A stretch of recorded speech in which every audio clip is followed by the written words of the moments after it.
নতুন দল গঠন করে নির্বাচনের প্রস্তুতি নিচ্ছেন ২৪-এর গণ অভ্যুত্থানে নেতৃত্ব দেয়া সমন্বয়করা। জাতীয় নাগরিক পার্টি এনসিপির ব্যানারে আসন্ন জাতীয় সংসদ নির্বাচনে অংশ নিতেই বেশ তোড়জোড় চলছে তাদের মধ্যে। হাসনাত আব্দুল্লাহ, সার্জিস আলম, নাহিদ ইসলামরা ভোটের মাঠে লড়তে ইতিমধ্যে সে মতে কাজও শুরু করেছেন। গাড়িবহর নিয়ে শোডাউন সহ মাঠে বেশ সরব তারা। জানাও গেছে কে কোন আসনের প্রার্থী হচ্ছেন। সে মতে এলাকায় নিয়মিত সভা ও অনুষ্ঠানেও যোগ দিতে দেখা যাচ্ছে তাদেরকে। তবে নির্বাচনে অংশ নিতে তাদের করা সম্প্রতি কিছু কাজের সমালোচনা হচ্ছে বেশ, যদিও তারা সেগুলো গায়ে মাখাচ্ছেন না।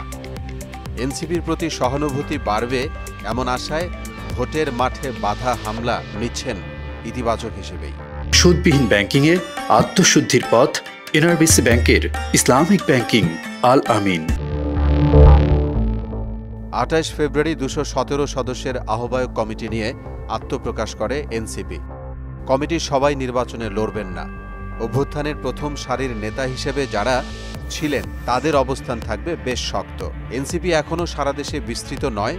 বিস্তৃতি ঘটলে যোগ দিবেন ফ্যাসিবাদ বিরোধী ভূমিকায় থাকা ব্যক্তিরা, বিভিন্ন দলের প্রভাবশালী ও জনপ্রিয় নেতা, স্থানীয় গণ্যমান্য ব্যক্তি এবং সিনিয়র সিটিজেনরা। অভ্যুত্থানের সামনের সারির নেতাদের মধ্যে এনসিপির আহ্বায়ক নাহিদ ইসলাম ঢাকা ১১ আসনে নির্বাচন করতে পারেন। সার্জিস আলম পঞ্চগড় ১, হাসনাত আব্দুল্লাহ কুমিল্লা ৪ থেকে নির্বাচনের প্রস্তুতি নিচ্ছেন।